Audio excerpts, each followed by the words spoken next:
Well, thanks for joining me for another art lesson. This week we're going to stick with our theme on how to draw flowers by doing a wildflower field.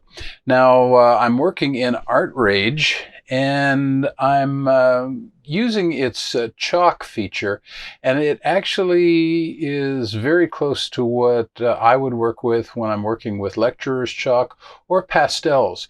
So, if you're not working digitally, you can get your pastels out and some good, rough pastel paper and work along with me because what I'm doing here, I'll explain how I would do it with real chalk. So, get your chalks out and draw along. What I'm doing right now, I just drew a little white square. That's just kind of my mini frame for the picture. And I do that a lot when I'm practicing. I'll have a big sheet of paper and then I'll just draw a little square and draw a picture inside it. So that's what's going on here. Now, first thing I do, I'm working on toned paper. It's kind of a gray, but I always tone it again. And Typically, when I'm doing chalk art, I use various shades of blue. So I have gone to my chalk settings, and in Art Rage, if you're using the chalk, there are two options: wax and chalk. And strangely enough, and I don't know why it works this way, but the wax setting actually works much better and imitates chalk much better than the chalk setting. So I've got it set on wax, about 40% pressure. And what I'm doing is I'm just starting with a dark blue at the top, going to a lighter blue as I go down. Now, one thing, this is very realistic. Like I got into the white chalk over there and it picked it up and spread it. So if you're working in Art Rage, this is going to be very much like the real thing. And if you're working in pastels, this is something that you will find as well, is when you work with pastels or chalk, the chalk does tend to blend. You don't mix it like you'd mix paint, but you can blend it, and we're going to do some of that here in a minute. So if you see, what I've done is I've started dark at the top and gotten lighter toward the middle and gotten dark again at the bottom. And now I'm just kind of reinforcing that. I'm going horizontally, and I'm using very light pressure right now because I don't want to cover up that chalk. I just want to blend it out a little bit. If I were doing this with real material, I would be probably using my fingers to blend, or rather than the chalk itself, which is what I'm doing here. Now I'm laying in a little darker value of blue because I want it to be dark near the top. If you go outside and look at the sky, you'll see near the horizon it's lighter, and near the further up you look, the darker the sky gets. Now I'm blending in. In Art Rage, you blend with the palette knife, and often with all of the digital things, you just have to kind of experiment with your settings to see what's going to work best and give you the best effect. So that's why I have the settings open, and I adjust the pressure a lot on this. Now you'll see it says loading 0. That means it's not adding any chalk to the mix. It's just mixing what's there. So what I'm doing is just, again, kind of blending horizontally. I want a nice gradation of blue for my background. And yes, I come down into the front. When I do a chalk drawing at a church, people always think I'm doing a seascape because I have it go to blue in the front. And I'm really not most of the time. I'm just setting it up, and you're creating kind of an atmospheric perspective just with the colors. And so it gives me just a good surface to draw on. So I've got the basic sky done, but I want to add in some clouds. So I'm going over and I'm picking up a little white. I'm back in my wax chalk setting, and I'm going to turn the pressure up a little bit higher, about almost 80%. As you'll see as I draw these clouds, I'm not going for just a super realistic effect for a couple of reasons. One, in this drawing, I want the focus to be on the field of wildflowers, and anything in a painting that has great detail is going to tend to draw the eye.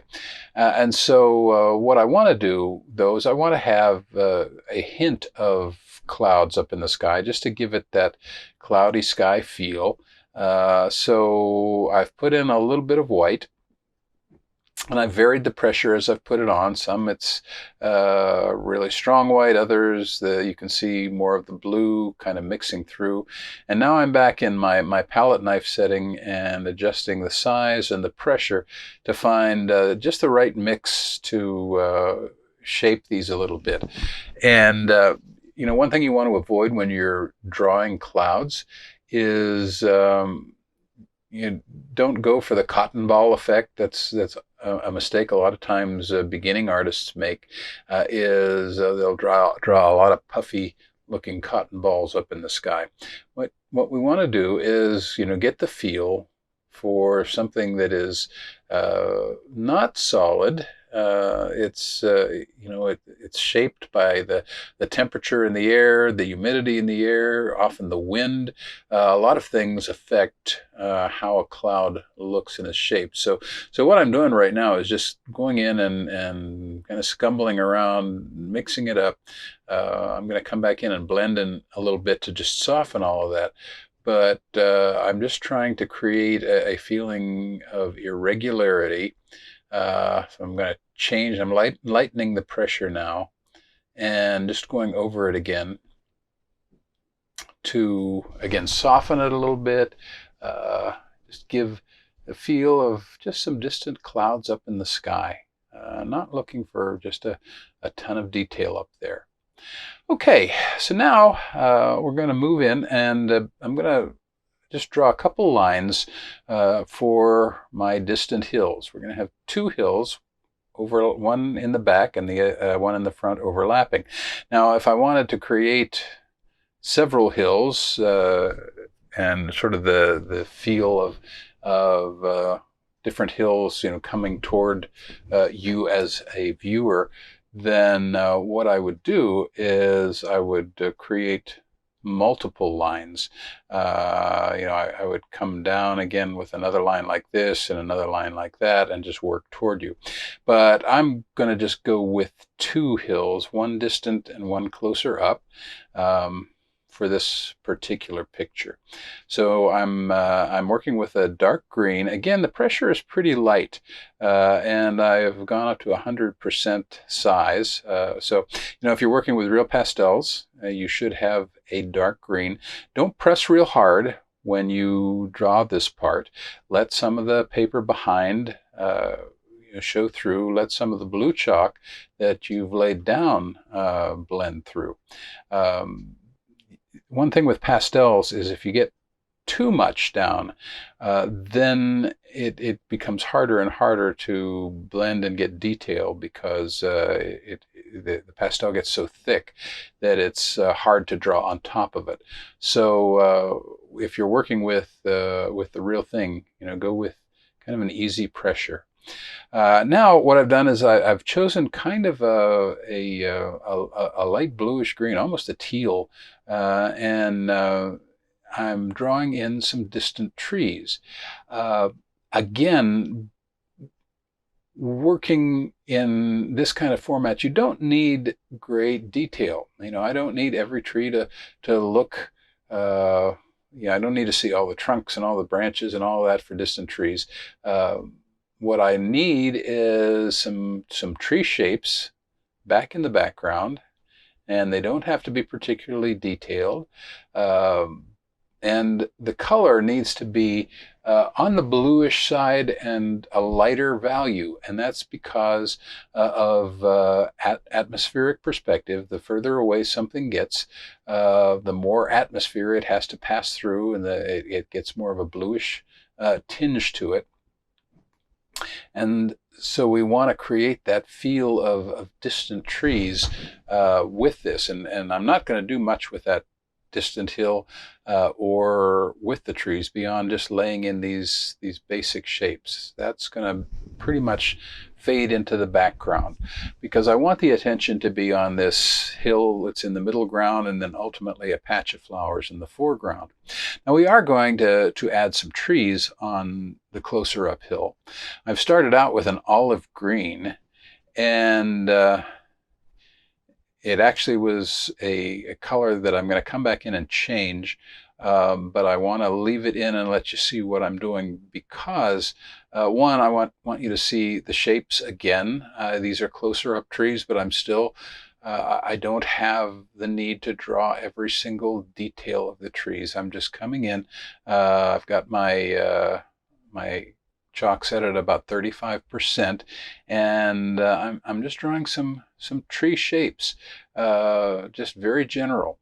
Now the problem with the color I chose is the value isn't really good. It's very close to those distant trees, so there's not a lot of differentiation. They don't look that much closer. They don't have the bluish tinge, but they still are pushed off a little further in the distance than I like. So I'm going to come back in a bit and I'm going to change that. For starters, I'm going to come back in here and I want to make sure that my palette knife is set on just blend color. And then I want to work with my settings because I'm going to do a little blending. So I want to turn the pressure up to almost 20%. Got 19% there. And then, well, actually I ended up not blending. I was supposed to cut that part out. Oh well.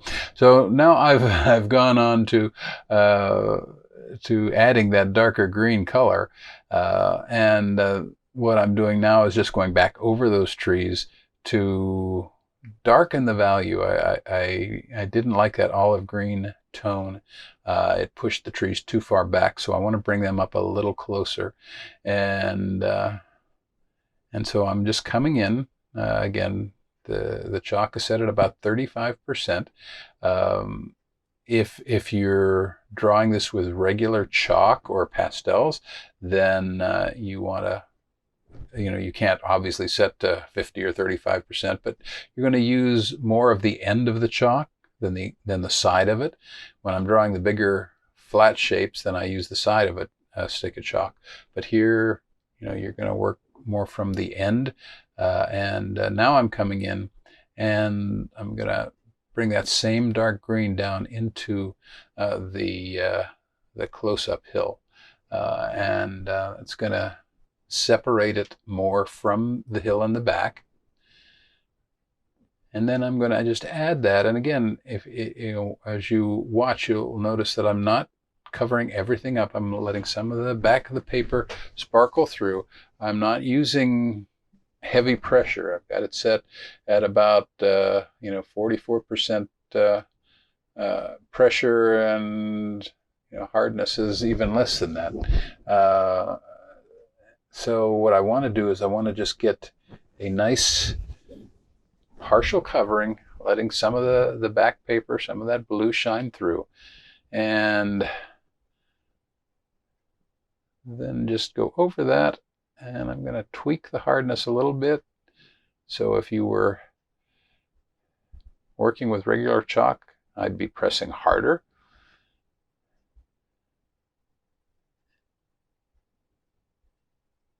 And there's no hard, fast rule here. Just want to get to where I feel like my hill is ready to have some flowers added. So now I'm going to shift to a lighter green. Because if you go out in nature and you look around, if you look at a hill, a grassy hill, it's not all one shade of green. You'll see a lot of variation, and so we want to reflect that by adding in some other shades, other tones, and so I'm coming in with sort of a yellow green here.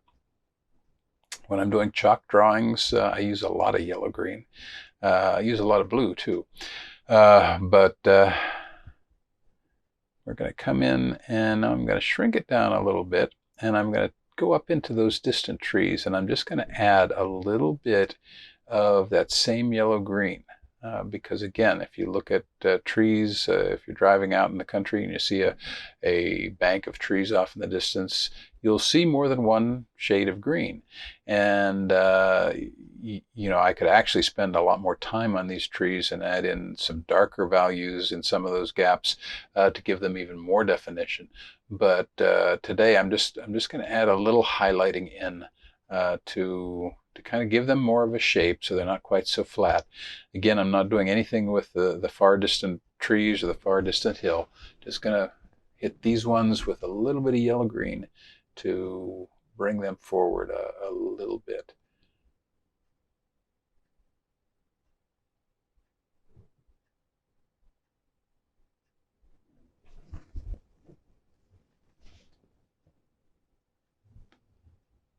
Okay.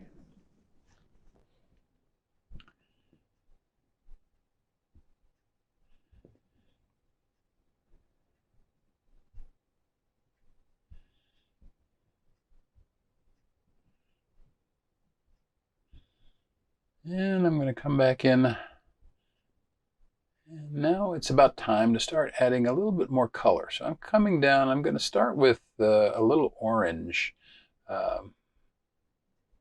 This time of year in North Texas, at least in our area, we have a lot of black-eyed Susans that come out. And so we get a lot of orange and yellow orange in our fields, and it's really, really pretty. So we're going to throw a little orange. I'm not pressing hard. I've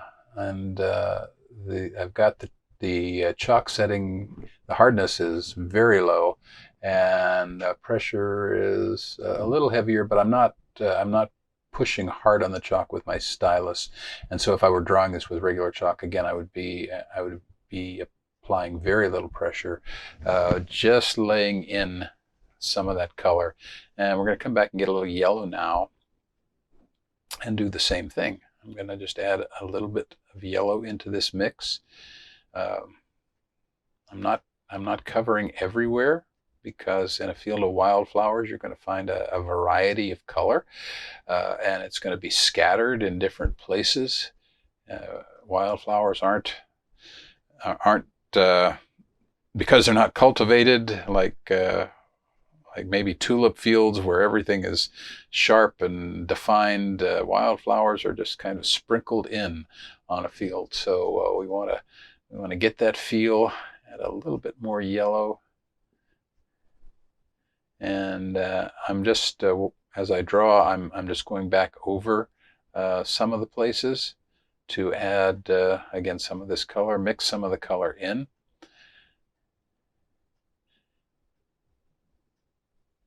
And I'm going to come back to an orange and add again a little bit more of that orange.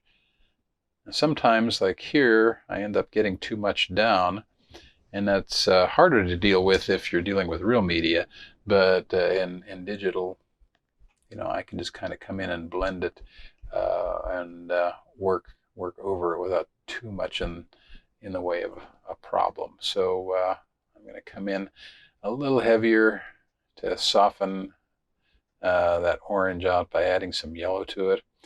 And now I'm going to go down and pick up some lavender. This is a nice lavender tone, and I'm going to throw that in there too.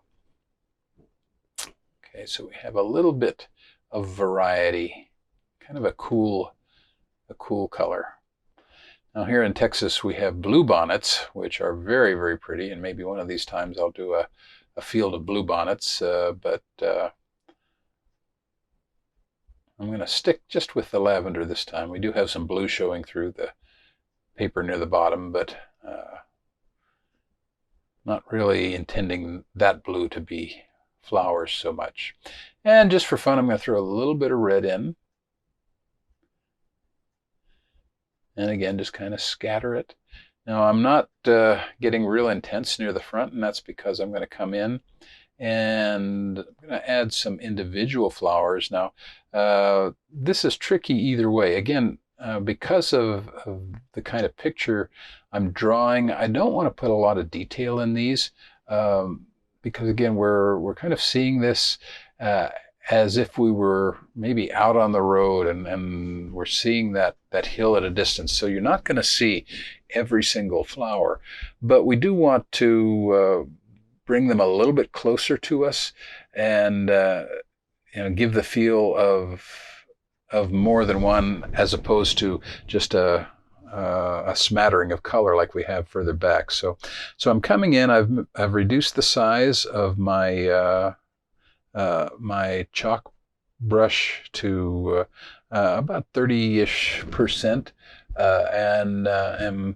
and dabbing in almost in a pointillistic style, just dabbing in dots of red and orange and yellow, and I'll come back with the lavender here in a minute.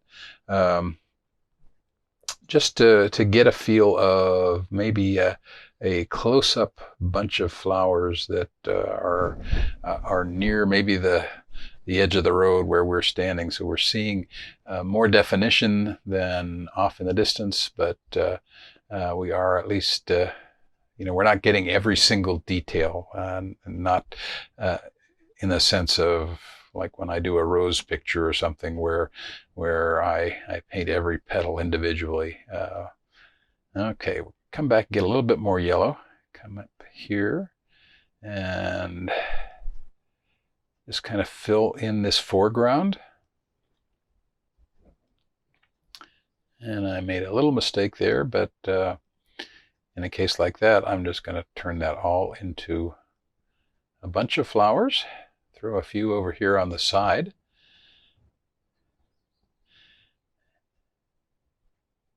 And then I'm going to come in with some green, and I'm just going to break up some of the color with a little bit of green. Not going to put a lot in, but I do want just a little bit, so it's not solid.